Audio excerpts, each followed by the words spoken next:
고요. 자, 여러분이 TAT 1급에서 또는 실무에서 제일 먼저 아까 그 손익계산서에서 법인세 비용에 대한 세무조정 1차적으로 먼저 끝냈어요. 그 다음에 교재 432페이지에 보시게 되면 수익금액 조정이라는 게 되어 있어요.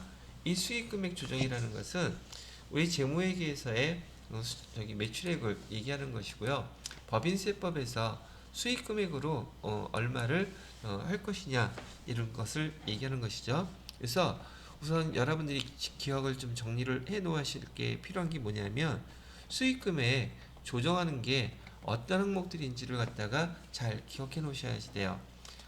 왜냐하면 여기서 나오는 거는 여기 교재에서 여기 좀 설명해 드린 걸 다 저기 순서대로 다 얘기할 수는 없기 때문에 이 중에 일부를 갖다가 수익금액 조정하는 예제를 냈단 말이죠. 제조업과 그다음에 도소매업에 대한 거 간단하게 냈는데 지금 여러분이 법인에서 수익금액을 조정해 줘야 될 항목이 첫 번째 뭐가 있느냐면 가장 기본적인 거요. 재화 판매라고 되어 있어요. 이 재화 판매라고 얘기하는 것은 물론 제품이라든지 상품을 지금 얘기하는 것들이겠죠. 재화 판매인데 거기서 가로 해놓고 뭐는 빼라고 되어 있어요. 부동산은 제외하라고 되어 있죠. 그래서 부동산 제외라고 써놓고요. 부동산 제외. 여기에 해당되는 수익 금액을 여기 우리가 조금 있다가 입력해야 될 자료에 그대로 반영시키라고 되어 있단 말이죠. 그다음에 두 번째로는 뭐가 있느냐고요? 두 번째로는 용역. 용역 제공한 거에 대해서 수익 금액에 포함시켜 주세요. 라고 되어 있단 말이에요. 그래서 여기 용역 제공에 대해서도 지금 여기에는 나와 있지 않지만 여러분 이제 그 기출문제 시험들 풀어보시게 되면 거기 첫 번째 나와 있는 건설과 관련된 거요. 그다음에 제조, 기타, 용역 이렇게 나와 있는데 뭐 보통 우리는 건설은 시험 문제 주로 나오지만 거기 제조, 기타, 용역이라고 되어 있으면서 거기 도급공사, 그다음에 예약 매출 이런 것들은 거의 출제가 되지는 않아요. 거기에 대해서 입금, 송금, 용역에 대해서 얘기하라고 기록하라고 되어 있고요. 그다음에 두 번째로 보시게 되면 부동산의 임대 용역도 있어요. 이거는 우리 부가세법에서 다 배운 용어들이죠. 부동산 임대 용역 부동산을 매각하면 제외하고 임대하면 용역이라고 아마 부가세법에서 배우셨을 거예요. 여기서도 그 내용이 나와 있답니다. 그래서 용역에 대해서는 크게 건설하고 부동산 임대 용역 두 개 정도 기억해 두시면 나중에 그 여러분들이 다양한 사례로 기출문제에서 문제 나온 거 여기에 해당되는 것들이 있어요. 얘는 각각 케이스별로 여러분이 다 연습해 놓은 다음에 걔를 갖다가 익숙하게 입력하실 수 있도록 딱딱딱 연습이 되어야지만이 아마 시간 내에 정확하게 잘 반영하실 수 있을 거랍니다. 자, 요건 나중에 그 건설에 대한 거, 부동산 임대 용역에 대한 거 구분해 보기로 하고요. 세 번째, 장기 할부 판매. 장기 할부 판매한 게 있다면 얘도 마찬가지로 수익 금액에 포함시켜 줘야 되겠죠. 그다음에 네 번째 여기 뭐가 나와 있냐면 부산물 매각 대금이라고 나와 있어요. 부산물 매각 대금 같은 경우는 보편적으로 재무회계에서 처리할 때는 얘를 갖다가 자비익으로 많이 처리해놔요. 자비익으로 자비익 계정에 들어가 있는 걸 보고 물론 명칭은 써놨겠죠. 내용들은 메모해놨을 텐데 부산물 매각 대금은 어디로 수익금액 조정에다가 포함시켜 줘야 되는 항목이라고 써놨단 말이죠. 보통 자비으로 처리하거나 이거 여러분들이 참 여러분들은 전산 세무 2급까지 배우셨다면 원가 계산에서 이 부산물의 회계 처리는 자비 또는 뭘로 처리하게 되어 있느냐면 매출 원가에서 조정하게 되어 있어요. 매출 원가에서 부산물 나온 것만큼을 빼주게끔 되어 있는데 뭐 이런 정도만 구분해 놓고 있으시면 되겠고요. 그래서 여기 크게 수익금액 조정에 여러분이 시험 문제 형태라고 물어보는 질문의 그 종류라고 보시면 되겠어요. 수익금액 조정에서 제일 흔하게 나오는 것들 당연히 재화겠죠. 재화, 제품이나 상품일 것이고요. 그 다음에 용역에서도 건설, 진행 뭐 등등 그것도 나올 것이고요. 장기할부 판매, 부산물에 대한 것도 이런 게 나올 텐데, 지금 여기 교재에서 보시게 되면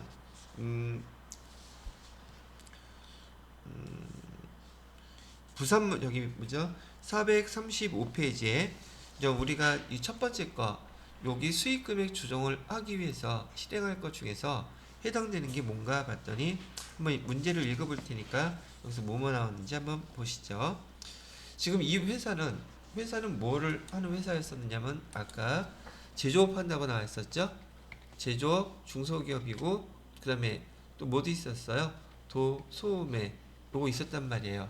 그러다 보니까 거기 435페이지에 다음 자료에 의해서 주식회사 법인 조정의 2021년도 수익금액 조정 명세서 작성하세요. 자, 이게 여러분 그 자격 시험에서도 똑같이 문제가 이렇게 주어져요. 작성하고 소득금액 조정 합계표에 세무조정사항 반영하세요 라고 되어 있죠. 자, 봐요. 세무조정이라고 되어 있어요. 세무조정은 입금산입인지 송금불산입인지 또는 송금산입인지 입금불산입인지 그게 세무조정이에요. 그러면 거기에 소득처분은 별도죠. 그래서 세무조정이란 용어와 소득처분이란 용어 구분할 줄 알아야 된다고 얘기해 드렸었고요. 자, 그래서 1번에 보시게 되면 결산서상 수익금액은 손익계산서에 매출 계정을 조회한다. 그러면 이따가 우리 수익금액 조정명세서 작성하는 절차 순서예요. 처음에 뭐부터 보란 얘기예요? 결산서상에서 매출 계정을 조회해서 여기에 해당되는 거는 다 수익금액 조정에다가 반영해 줘야 된다는 얘기예요. 이따가 한번 같이 해볼게요. 두 번째, 제품 재고액 중에서 A 제품 500만원은 타인에게 위탁 판매하기 위해서 위탁품, 적성품으로서 2021년 12월 31일 수탁자가 800만원에 판매한 것이다 라고 얘기되어 있죠. 지금 여기 좀 위탁 판매라고 되어 있다면, 자, 지금 제품 500만원이라고 되어 있는데 500만원짜리 받아가지고 지금 800만원에 팔았다는 얘기죠. 그죠? 그럼 얘는 12월 30일에 팔았었는데 거기 앞에 말 잘 체크해 놓으셔야 돼요. 제품 재고액 중이라 그랬죠. 지금 이 회사에서는 위탁 재고로 맡겨놓은 위탁품을 지금 팔았다고 인식을 하고 있는 거예요. 재고고 아직 팔리지 않아서 재고라고 인식하고 있는 거예요.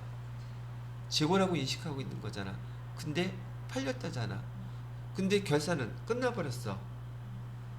이 결산은 끝난 상태여가지고 이 시점을 잊어버리시면 안 돼요. 결산은 끝난 상태인데 재고액에 지금 있다고 그대로 써놨더만 거기 판매가 됐대. 그러면 재고액에서는 빼줘야 되겠죠. 그리고 매출 금액에는 입력해야 되겠죠. 이해됐어요? 매출액은 얼마가 증가해요? 지금 여기서는 매출액이라고 하지 않고 수익 금액은 얼마가 증가하겠어요? 800만원 증가하죠. 거기 봐요. 800만원에 판매했다 그랬잖아요. 재고는 얼마짜리인데? 500만원짜리인데. 그럼 판매는 우린 여기서 조정해 줄 때 판매는 판매한 거대로 써줍니다. 그 다음에 비용은 송금대로 있다가 원금으로 빼줄 거예요. 그죠? 그러면 여기 일단 여기서는 뭐만 조정하는 거예요? 수익 금액만 먼저 쓰라잖아요. 수익 금액에는 800이 증가될 것이고 거기에 대응되는 원가인 매출 원가는 차후에 송금으로 들어가게 될 거란 얘기예요. 이해가 되시겠죠? 지금 제가 좀 우려한다기보다 조심스러운 게 여러분 여기 문제 보시면서요. TAT 1급은 모든 문제가 이렇게 서술형으로 하나하나 그 상황을 설명해 주고 있어요. 그 설명을 알아들어야지만이 어떻게 입력을 하든지 말든지 하지 않겠어요? 그래서 지금 여기 위탁 판매가 하나가 지금 나왔네요. 위탁 판매는 여러분 FAT 1급이나 TAT 2급에서 재고자산과 관련돼서 또는 부가세법에서 아주 여러 번 등장했던 내용이란 말이죠. 위탁 판매가 여기에 이렇게 들어가 있어요. 그 다음에 세 번째 볼게요. 자비익 계정에는 부산물 매각대금 있다 그랬죠. 자, 봐요. 지금 우리 재무회계에서는 매출액과 자비익 이런 거, 또 영업의 수익 이런 거 별도로 다 구분하죠. 근데 법인세법에서는 그런 거 따질 필요가 없어. 돈 벌었으면 그냥 입금이에요.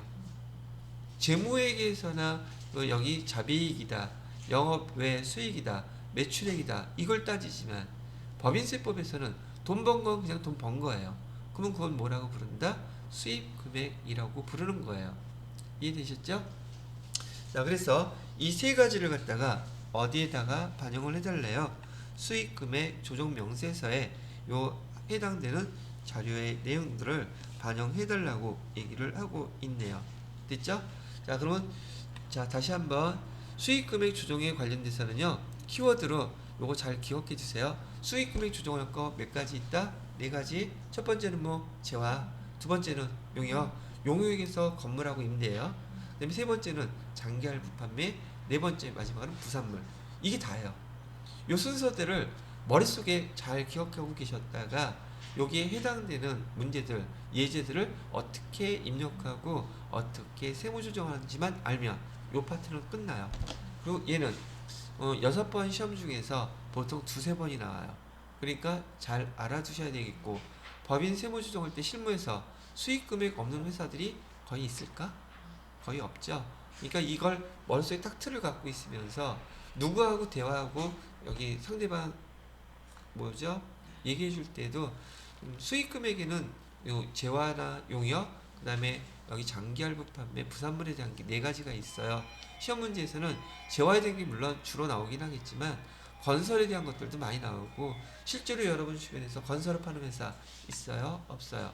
거기 수익 금액 어떻게 조정해줘요? 여기서 배우는 대로 입력해 주시면 된다는 얘기예요. 이해가 되셨지요?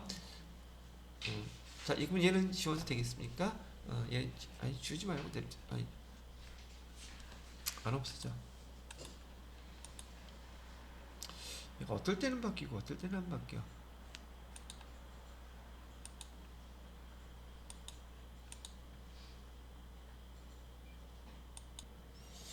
자, 그래서 이 법인 세무조정할 때 첫 번째 단계가 여기 수입 금액 조정 명세서를 작성하라고 나와 있어요. 자, 일단 잠깐 넘어가고요. 직접 한번 입력을 해보도록 할게요. 자, 교재는 435페이지의 수익 내용 첫 번째 거고요. 자, 수익 금액 그 조정 명세서 작성하라고 나와 있으니까 프로그램에서 첫 번째인 화면에 보시게 되면 수익 금액 조정 명세서 있죠. 아까 우리 교재 읽어봤을 때에도 여기 법인 세무조정은 프로그램의 순서 되게 중요하다 그랬었죠. 그래서 여기 수익 금액 조정 명세서가 첫 번째 거예요. 클릭해서 열어보시고요. 자, 첫 번째 매출 나와 있죠. 아까 뭐라고 얘기가 나왔었냐면 여기 손익계산서에 매출 계정 조회를 해가지고 여기 수익금액 조정명세서 작성하라 그랬었는데, 그 전에 아까 교재에서 읽어봤던 거 다시 한번 리마인드 시켜드릴게요. 각각의 세무조정 서식에서는요, 여기 화면에 보시게 되면 여기 주황색인가 빨간색인가 번호가 붙어 있어요. 1번, 여기 2번, 3번, 4번 이렇게 붙어 있죠. 순서대로 하라는 거예요. 의미가 이게 앞으로 계속 이런 것들이 나올 텐데 여기 순서대로 작업을 해 달라고 얘기를 했고, 지금 1번에 나와 있는 게 뭐예요? 수익 금액 조정 계산이라고 되어 있죠. 그래서 계정 과목하고 금액, 결산서상 수익 금액, 가산 조정, 그다음에 조정 후 수익 금액, 요거를 갖다가 우리가 이제 이따가 쓸 거거든요. 자, 주어진 자료 한번 보도록 할게요. 자, 여기 어디 갔어요? 위에 보시게 되면 위에 그 버튼 네 번째 매출 조회, 바로 요거 얘기하는 거예요. 손익계산서상에서 매출 조회를 하라 그러는 것은 얘를 조정하라는 조회하라는 뜻이었고요. 클릭해 보세요. 아이고, 여기 매출이라고 써놓고, 이 항목은 매출이에요. 매출 아니면 영업의 수익이 있는데 매출 항목으로 해놓고 계정 과목이니까 재무회계 개정 과목을 따라가야 된다는 얘기고요. 그래서 매출주에 눌러보시게 되면 여기 첫 번째 상품 매출이 있죠. 두 번째 제품 매출이 있죠. 됐나요? 그리고 밑에 보시게 되면 잡이익 1000만 원 있죠. 얘는 아까 설명해 줬었어요. 뭐라고 설명했어요? 그 부산물 그 잡이익에 들어가 있는 거 1000만 원. 그런데 얘 모르겠어. 아이고.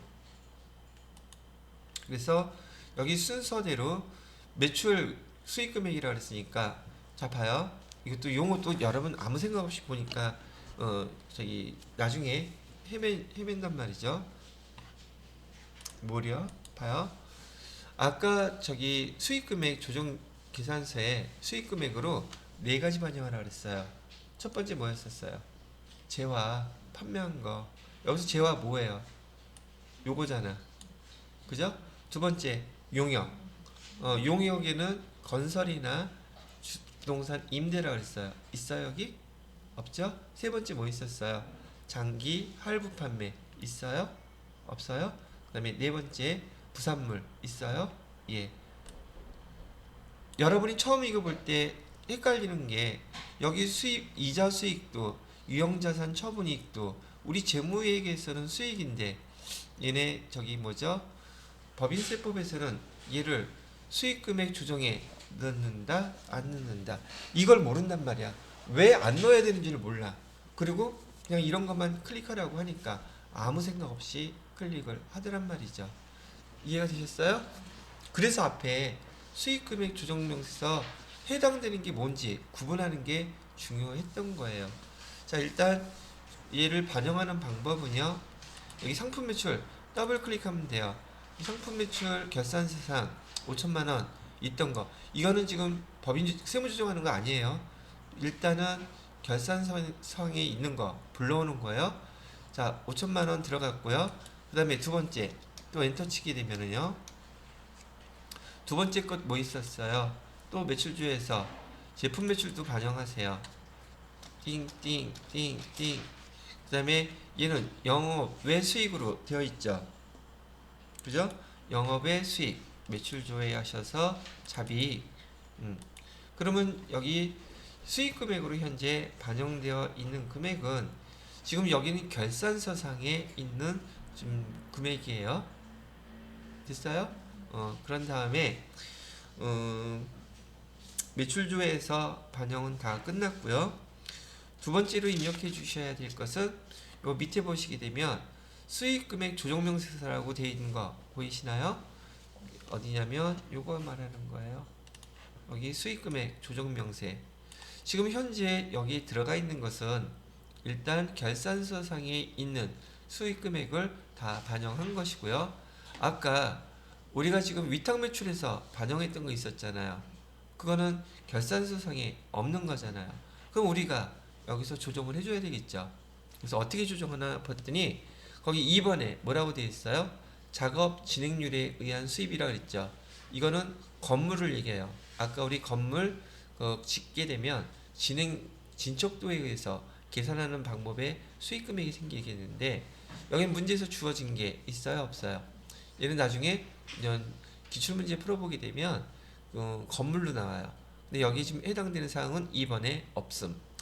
그 다음에 세 번째 보시게 되면 여기 중소기업 등 수익금액 인식기준 적용 특례에 의한 수익금액 이런 얘기 관련된 거 나온 거 있어요? 없죠? 그 다음에 4번 주로 시험 문제는 얘예요. 기타 수익금액. 그래서 여기 물음표 눌러보세요. 여기서 조정을 하시게 되면 기타 수익 구분에 뭐라고 되어 있었냐면 아까 우리 위탁 판매라고 되어 있었죠. 여기다가 구분을 기타니까 여러 가지 종류 중에서 우리한테 지금 입력해야 될 내용을 주어진 대로 이렇게 위탁 판매 해서 얘를 갖다가 입력해 주시면 돼요. 그리고 수익 금액은 얼마가 됐어요? 800 이렇게 됐죠? 이 수익 금액 800만 원에 대한 대응원가 매출원가는 얼마였다고 아까 얘기했었어요. 500만 원이었다고 얘기했었죠. 그죠? 여기다 이렇게 입력만 해주시면 돼요. 별다른 건 없어요. 됐나요? 그리고 밑에 보시게 되면 맨 밑에 수익금액 조정 계산으로 이동 라고 되어 있고 탭 눌러 되어 있죠. 그래서 이 탭을 누르게 되면 아까 원래 자리로 다시 이렇게 나타나요. 되셨나요? 자, 그리고 여기 확인하는 거 보세요. 지금 우리가 여기 수익금액 조정 명세에서 위탁 매출을 기타 수익금액에 반영했더니 지금 여기 800만원 나타나 있죠. 그러면 지금 재무회계에 의해서 결산서상의 당기순이익 여기서 우리가 조정해 줘야 되는데 이 800만원은 가산해야 되겠어요? 차감해야 되겠어요? 가산해야 되겠죠. 가산해야 되는데 여기 상품 매출에 가산해 줄래요? 제품 매출에 가산해 줄래요? 잡이익에 가산해 줄래요? 어디다 가산해 줘야 되겠어요? 이 판매한 건 당연히 제품이겠죠. 요거 별것도 아닌데 구분하면 되게 어려워. 이거 설명 잘 듣고 그러면 우리가 거기 위탁 판매했던 문제에서 위탁 판매했던 거에 A 제품이라고 되어 있는 거 동그라미 쳐놓으시고 그러면 아 제품에다가 가산해야 되는 거구나. 문제에서는 상품으로 줄 수도 있잖아요. 왜 이회사는 도소매업도 같이 하고 있으니까. 이해가 되셨습니까? 그러면 여기 제품에다가 얼마를 가산해 준다? 800만 원을 이렇게 가산해 주시면 되셨습니까?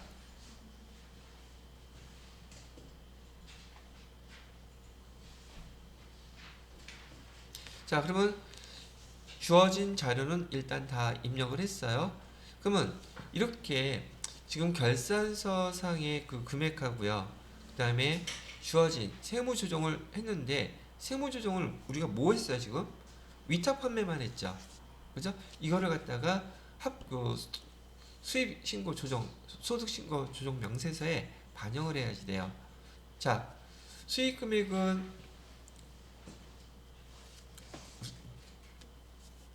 800만 원에 대해서는요.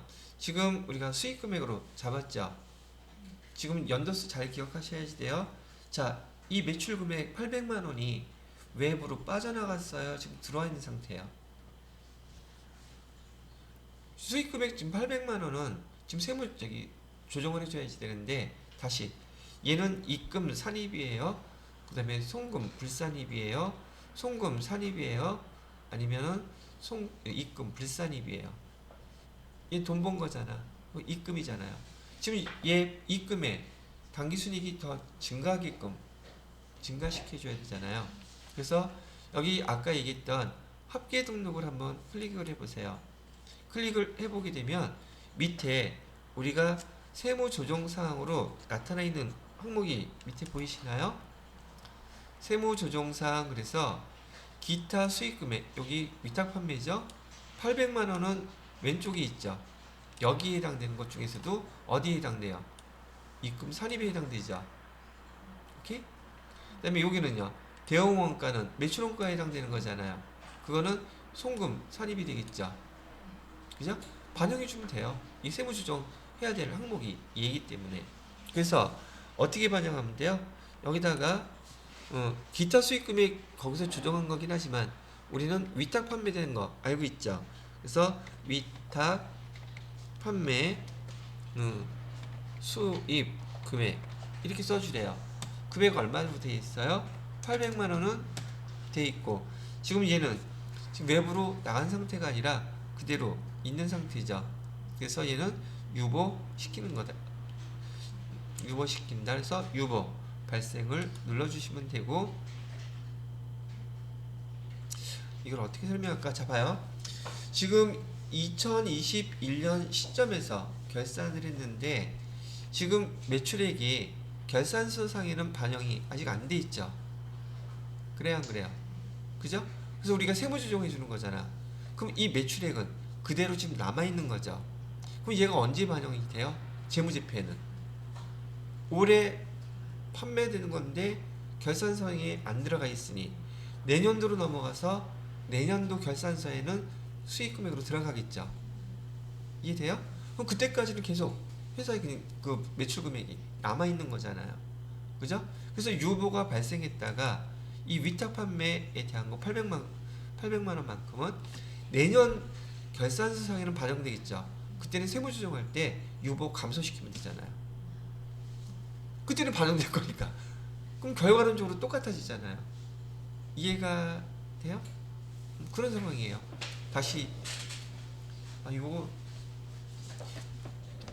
내가 앉아서 하면은 잘 감정이 안 잡힌다고 그래요. 전달이 안 된다고 해야 되나? 자, 지금 2021년 시점에서 우리 결산서상에서는 위탁 판매했던 이 800만 원이 반영이 안 돼 있어요. 그죠? 그러니까 얘 실제로 지금 판매는 됐는데 결산서상에는 반영이 안 됐으니까 얘는 유보 좀 시켜놓고, 그러면 다음에는 판매된 거였으니까 다음 2022년도에 손익계산서에는 판매된 거를 잡겠죠. 그죠? 그러면 2022년도 여기 세무조정할 때는 앞에서 매출액에 대해서 800만 원 유보 시켜놨던 거 얘 유보 감소를 시키면 없어지잖아. 그리고 두 개 비교하면 2년치 걸 다 합치면 똑같아지잖아요. 여기선 빠졌지만 여기 들어갔으니까. 세무조정을 앞에서는 유보 발생을 해놨다가 2022년도에 유보 감소시키니까, 그죠? 무슨 말인지 이해돼요? 이렇게 조정을 해주는 거예요. 유보는 발생하면 반드시 감소하게 돼 있어요. 유보를 감소시키면 반드시 증가하게 돼 있고, 그래서 유보는 항상 쌤쌤돼서 없어지는 거예요, 계속. 근데 그 조정은 매년 발생해. 그래서 그 유보를 갖다가 기록해 놓은 표를 그 자본금과 적립금 조정 명세서 을 서식이라고 하는데, 세무조정할 때 전년도에 세무조정했던 이 자금 조정 명세서 얘가 없으면 이걸 할 수가 없어.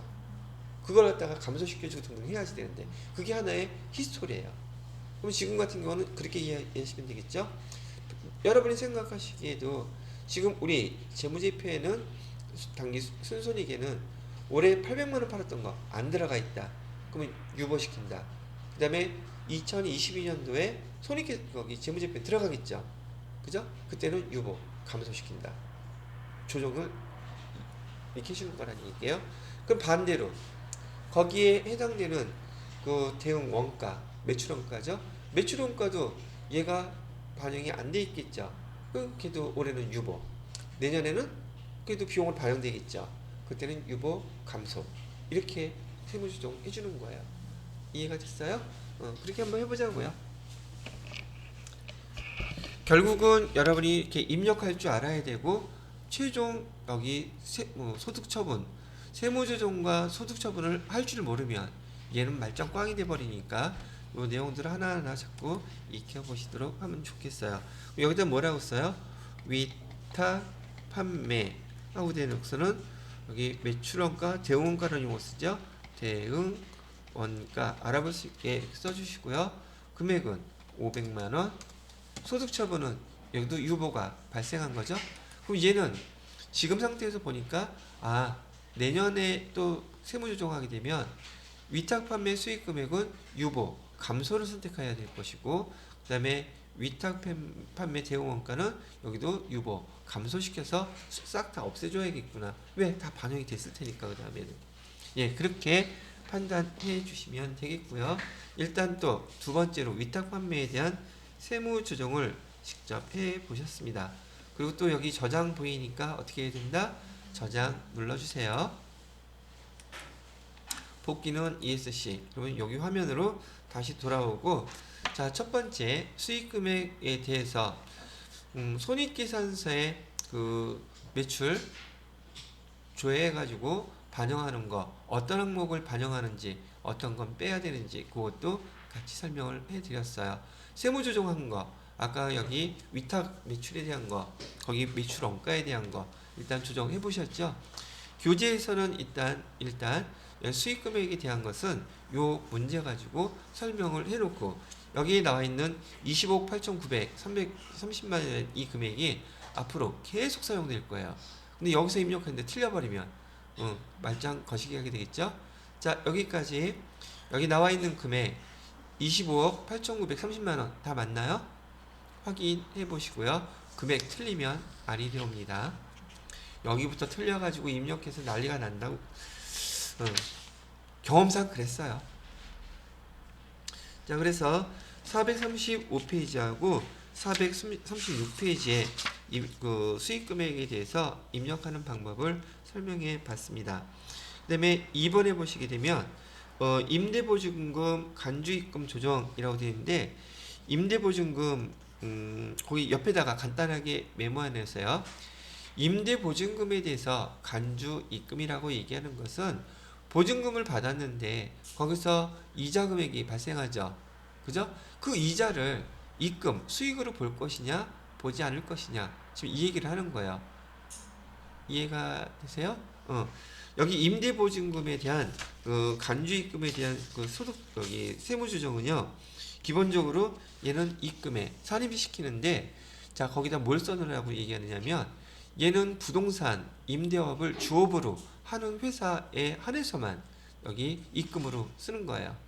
그럼 결국은 보증금에 대해서 입금, 이자가 발생하게 되면 얘는 입금 산입에 포함시킨다. 이런 얘기예요. 이해가 되셨죠? 입금 산입을 시킨다. 근데 소득처분은 기타 사회에 유출을 한다. 자, 거기 임대보증금 간주 입금 조정에 대해서 같이 한번 천천히 읽어보면서 또 처음 보시는 문장들일 테니까 설명할 게 있으면 제가 또 설명을 해드리도록 할게요. 437페이지 임대보증금 간주입금 조정 부동산 등의 임대법인에다가 동그라미 치시고요. 이렇게 임대가 목적인 주 사업으로 되어 있는 법인에 한해서 임대보증금은 얘는 입금, 산입을 시킨다. 그냥 계산하는 방식은 입력하면서 나올 거고요. 임대법인이 받는 임대보증금에 대한 이자 상당액에다가 동그라미 치시고요. 이자 상당액을 임대료로 간주하여 법인세법에서 입금 항목으로 규정하고 있다고 딱 나와 있죠. 그래서 키워드가 그거예요. 임대법인이라는 거. 그 다음에 보증금에 대한 이자 상당액이라는 걸 어떻게 한다? 입금 항목이다. 그래서 입금 산입이다. 이렇게 기억을 해 놓으셔야 된다는 얘기예요. 일반적인 경우 간주임대료 적용 대상 법인은 1번에 차입금 과다법인, 차입금 적수가 자기자본 적수의 2배를 초과하는 법인, 빌린 게 내가 갖고 있는 돈보다 2배 더 많대. 이런 뜻이에요. 뭐 어려운 용어는 아니죠. 그러니까 난 지금 자본금으로 1,000원 갖고 있는데 빌린 돈이 2,000원이야. 그리고 이걸로 뭐해? 부동산 사 갖고서는 임대하고 있을 때 그런 뜻이에요. 두 번째는 부동산 임대업이 주업으로 하는 그거였었고요. 세 번째는 내국법인에 한해서 부동산 임대업을 주업으로 하는 법인이란 해당 법인의 사업연도 종료일 현재 자산 총액 중에서 임대사업에 사용된 자산가액이 50% 이상 된 법인. 지금 여기 자산가액이 예를 들어서 100억인데 지금 임대해서 사용하는 그런 퍼센테이지가 50%를 초과하게 되면 부동산이 주업으로 본다. 이런 뜻이에요. 뭐 내용을 갖다가 뭐 너무 심각하게 들을 거는 하나도 없어요. 자, 그래서 거기 보게 되면 이 경우 당해 보증금에 정기예금 이자율을 곱한 금액, 정기예금 이자율 동그라미 쳐놓고요. 곱한 금액이 임대사업 부문에서 발생한 수입 이자 및 배당금 등 합계액을 초과하는 경우에 그 초과하는 금액을 입금 산입하게 되는데 입금 산입할 간주 입금을 계산하는 서식은 임대보증금 간주입금 조정명세서라고 부른다. 뭐한 말인지 하나도 모르겠다. 그래도 상관없어요. 자, 제가 설명할 거니까. 자, 여기 잠깐 보시고요. 우선 법인 조정에서 두 번째 여기 임대보증금 간주입금 계산하는 것은요. 수익금액에 대한 것이기 때문에 이 밑에 있어요. 맨 밑에. 임대보증금 간주입금 조정명세서 돼 있죠. 클릭해 보세요. 자, 입력하는 방법은 아까 말씀드렸던 것처럼 이 순서대로 1번, 2번, 3번 돼 있죠. 해당되는 거 있으면 여기다가 입력할 건데 어떻게 입력하는지 순서도 잘 보셔야지 돼요. 내용이 그렇게 어렵지는 않아요. 근데 우선 임대보증금에 대한 여기 아까 간주 입금이라고 했던 거 있잖아요. 입력을 막 하게 되면 뭐 입력이야 따라서 할 수 있을지는 모르겠지만, 자 하나 이렇게 예를 들어 보겠습니다. 지금 제가 설명해 드리려고 하는 것은 여기 입금 선입이 되는 금액을 어떻게 계산하는지예요. 자, 우리가 보증금을 받은 게 100만 원이 있어요. 100만 원이 있는데 정기예금 이자율로 계산했더니 1%라고 가정을 합시다. 그러면 이자 금액은 얼마가 계산되겠습니까? 라고 물어보면 100만 원의 1%니까 거기 만원 되겠죠? 만원이 이자예요. 그러면 이 말의 뜻은 지금 보증금을 받아가지고 네가 최소한 만원은 받지 않았겠느냐, 이걸 보겠다는 얘기예요. 그런 혜택을. 자, 그런데 이 아저씨는 이 보증금 받아가지고 이렇게 정기예금 이자율 1% 그거에 따라서 입금을 계산하겠다고 했는데 나름대로 100만 원을 여기저기 사용했겠죠. 그래서 주식에 투자를 했고, 예를 들어서요, 주식에도 투자했고 채권에도 투자를 했고, 그래서 주식 채권 투자하게 되면 돈이 수입이 뭔가 생겼겠죠. 그죠? 근데 생긴 금액이 얼마인가 봤더니 9천 원을 지금 이자로 또는 배당으로 받은 거예요. 근데 이 돈은 뭘 운용해서 받은 거예요? 보증금 받았던 걸로 갖고 운영을 했어요. 됐어요? 그러면 주식이나 채권을 받았을 때 재무회계 회계 처리해야 되니까 배당금 수익 또는 이자 수익 이렇게 처리했겠죠. 그래야 안 그래요? 근데 그 결과가 지금 손익계산서에 다 반영되어 있겠죠. 그래야요, 안 그래요? 그죠? 근데 여기 간주입금 계산한 거하고 얘네들이 받아서 이자 또는 배당 수익으로 해놓은 금액하고 얼마가 차이 나요? 1,000원은 차이 나잖아. 그죠? 그 1,000원만큼은 뭘로 보겠다? 이만큼은 못 벌었으니까 최소한 보증금으로 정기예금 이자를 이만큼은 벌었다고 봐야 되는데 이걸 못 벌었다면 그건 네 손해다.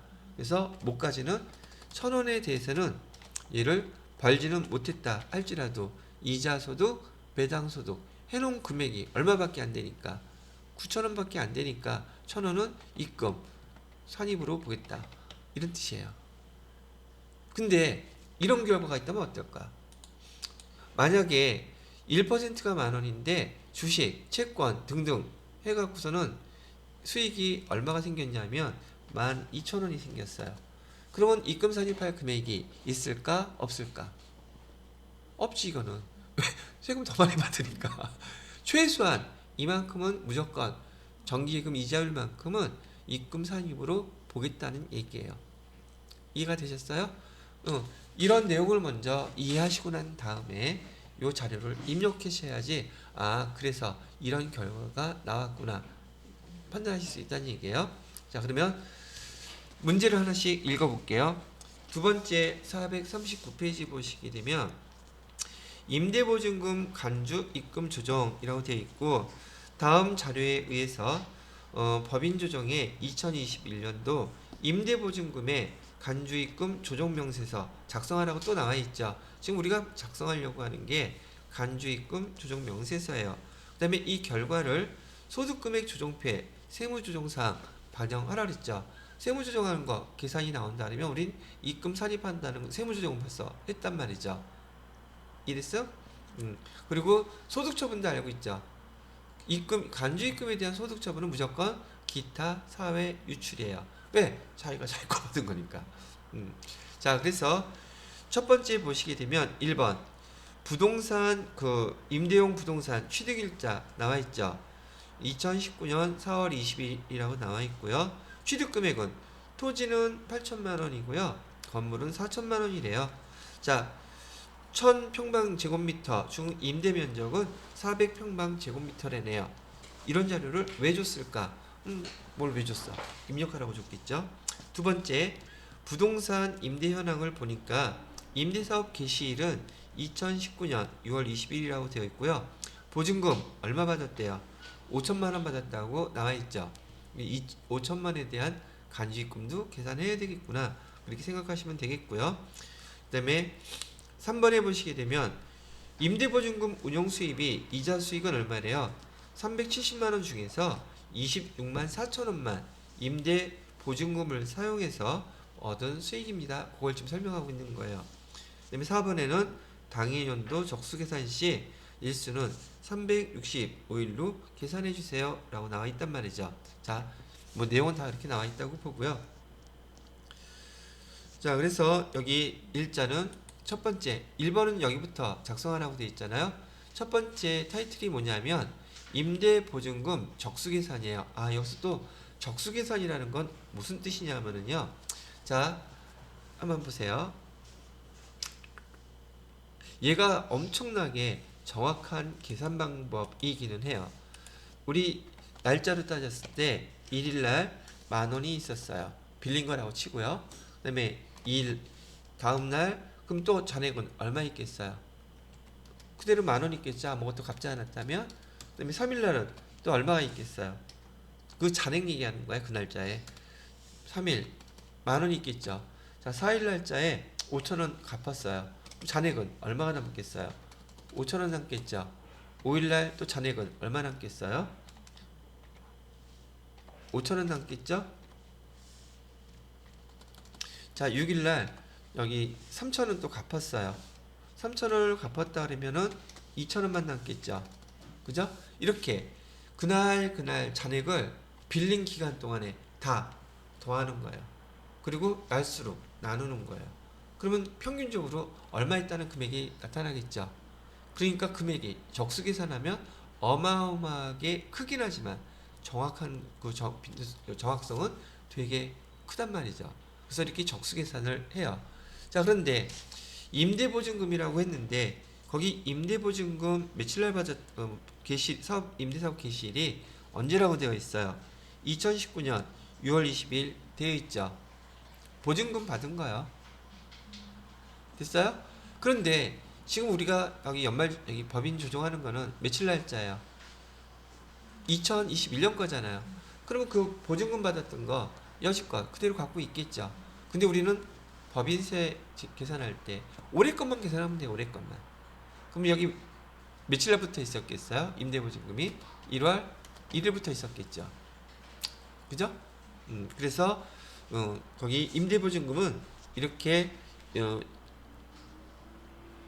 보증금 받고 나서 2019년 6월 20일부터 계속 그 보증금이 이월되고 있다는 뜻이고, 그 다음에 여기다가 적용에다가는 얘 정기 6월 됐다고 그냥 써주시면 돼요. 보증금은 얼마 있었다고요? 5천만원. 됐죠? 그 다음에 아까 우리 날짜를 적수를 며칠로 계산해야 되려고 그랬어요? 올해 365일로 계산해야 되려고 그랬죠? 그죠? 자, 그럼 봐요. 지금 이 5천만 원을 365일 동안 지금 계속 갖고 있었던 거잖아요.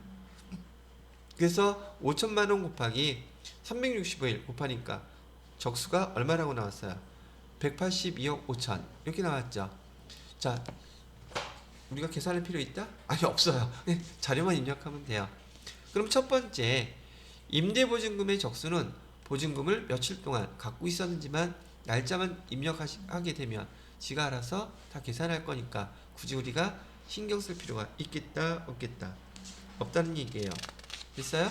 아, 그 이 자료 첫 번째 자료는 이렇게 입력하는 거네. 어려워요? 안 어려워요. 별로 어렵지도 않지. 이거 보증금 저기 계속 이월된 건지 올해 것만 계산을 했어요. 일자 입력하시고 그 다음에 보증금 입력해주면 나머지 거는 자동 자기가 계산하고 있죠. 자, 이건 첫 번째 보증금 입력하면 끝났어요. 2번.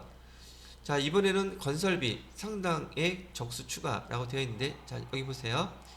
2번의 항목에서는 여기 임대보증금과 관련돼서 어떤 자료를 여기다 입력하는 것이냐면, 첫 번째 여기 아까 우리 건물 있죠. 건물 평수, 그 다음에 임대 평수가 있겠죠. 건물에 대한 자료 입력하셔야지 되고요. 그 다음에 거기서 부동산 임대 현황에서 그 토지와 그 다음에 건물에 대한 자료, 그 중에서도 건물, 그 다음에 면적에 대한 자료를 여기다가 입력할 거예요. 한번 볼까요? 자, 여기 옆에 보시게 되면 여기도 직접 입력은 안 돼요. 여기 입력 클릭 한번 해보세요. 그럼 친절하게 여러분이 여기 문제를 보시면서 입력해야 될 자료가 여기는 지금 뭐 입력하래요? 건설비 입력하래요. 그 다음에 두 번째는 뭐 입력하래요? 면적 입력하래요. 세 번째는 면적 입력한 것 중에서 임대한 면적은 또 얼마냐고 물어봐요. 그럼 이 자료 주어진 대로 그대로 입력해 주시면 돼요. 어떻게 해요? 이렇게 해요. 자, 날짜는 얘는 계속 2월 되는 거니까 1월 1일부터 계속 됐겠죠? 건설비 얼마라고 거기 알려줬어요. 건물에 대한 건설비 4천만 원 주어져 있죠. 또 다른 거 입력할 거? 예, 없어요. 두 번째, 면적 입력해 달래요. 면적이 또 1월 1일부터 했었는데 총 연면적이 몇이라고 나와 있었어요? 1000이라고 나와 있었죠? 1000 그거 입력해 주시면 돼요. 그 다음에 맨 마지막에 임대 면적은 몇이라고 알려줬어요? 400이라고 알려줬잖아요. 그죠? 자, 입력 다 끝났잖아요. 어려워요? 뭐가 어려워? 그 자료가 주어졌을 때, 아, 여기 간주, 뭐라고 했었어?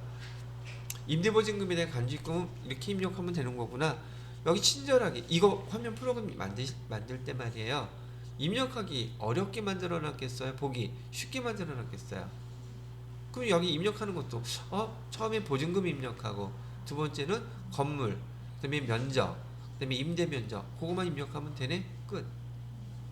됐어요? 그리고 위에 보면 그 결과 반영된 거 보세요. 건설비 총액의 적수 나와 있고, 임대 면적도 나와 있고, 그래서 뭐 등등 필요한 거. 여기 여러분이 안분 계산하는 거 직접 계산한 적 있어요? 없어요? 없어요. 계산할 줄 알아요? 몰라요?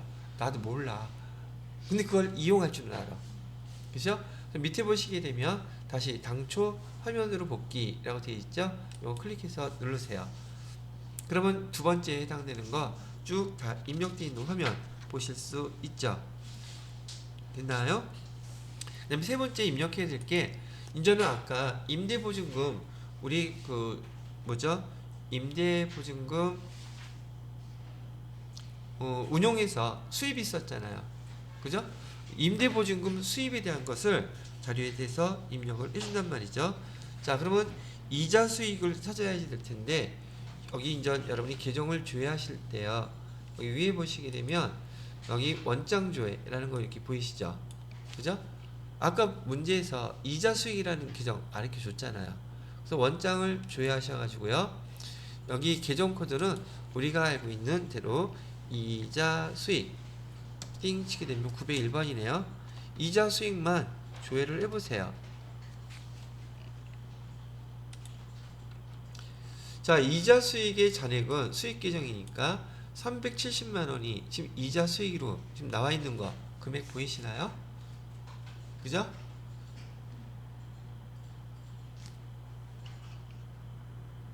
자, 이 이자 수익 중에서 이자 소득으로 생긴 건 지금 얼마 생겼어요? 여기 250만원.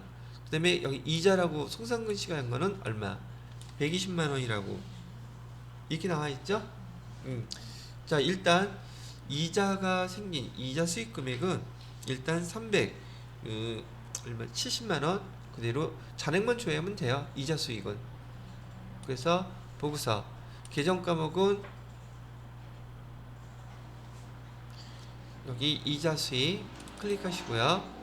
계정 과목은 재무회계 계정 과목 얘기하는 거예요. 이 계정에 조금 전에 봤더니 얼마 있었어요? 370만원 계정 조회하실 수 있겠죠? 이자 이렇게 했는데 보증금으로 370만원 중에서 임대료 수익으로 얻은 거 이자가 얼마라고 나와 있어요? 26만 4천원이라고 알려줬잖아요. 그래서 26만 4천원 이렇게 보증금 운용 수입이 있다고 써놨단 말이죠. 그럼 여기 나머지 합계 금액이 얼마가 나타나 있어요? 얼마? 343만 6천원 돼 있죠? 자, 다시 한번 정리하면 이자 수익은 이 회사에서 보증금 갖고만 이자 수익이 생긴 게 아니에요. 따르고 여타 회사에서 발생할 수 있는 모든 이자를 총 다 여기다 써놓고 그 중에서 보증금과 관련된 운용에서 생긴 수입이 얼마란 뜻이에요? 26만 4천 원이란 얘기예요. 이해가 되셨어요? 자, 그럼 계산한 거 나는 이거 어떻게 계산하는지 모르겠어. 그런데 여기 표는 볼 줄 알고 우리가 중요한 건 얘예요, 얘. 입금 선입금에 이거를 소득 세무조정 해줘야 되니까. 자, 이자는 적수계산 아까 5천만 원 했던 거 봤었죠? 건설에 대한 거 등등 했는데 여기 보시게 되면 이자율을 몇 퍼센트로 한대요? 연간 이자율 1.2% 한다고 되어 있죠. 그죠? 그래서 입금 상당액은 지금 최소한 어느 금액은 다 얘를 입금으로 보겠다는 얘기예요.